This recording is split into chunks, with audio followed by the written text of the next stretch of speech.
So, ఆగ్నేయ చక్రాన్ని మనం స్టిమ్యులేట్ చేసి మళ్ళీ బ్యాలెన్స్‌లో పెట్టుకోవాలంటే మనం ఏం చేయాలి? దానికి మన ఫ్లవర్ మెడిసిన్ ఉంది. ఓకే. ఇప్పుడు యోగాలోనే ఏం చెప్తారు, ఓకే. మీకు బలం రావడానికి అంతా హఠయోగం చేస్తాం.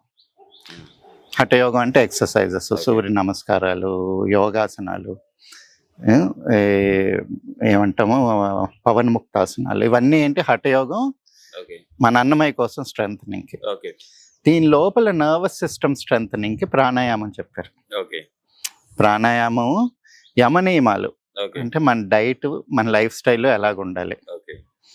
ఇవి అన్ని మెయింటైన్ చేసుకుంటే అప్పుడు మీరు అంటే ఇప్పుడు ఒక మనిషి ఒక సాధనలో కూర్చోవాలనుకోండి, ఒక గంట సేపు కదలకుండా ఏ నొప్పి రాకుండా ఉండాలి, స్టేబుల్గా ఒక జపమాల పట్టుకొని చేస్తుండాలంటే నరాలు స్ట్రాంగ్ ఉండాలి. యెస్.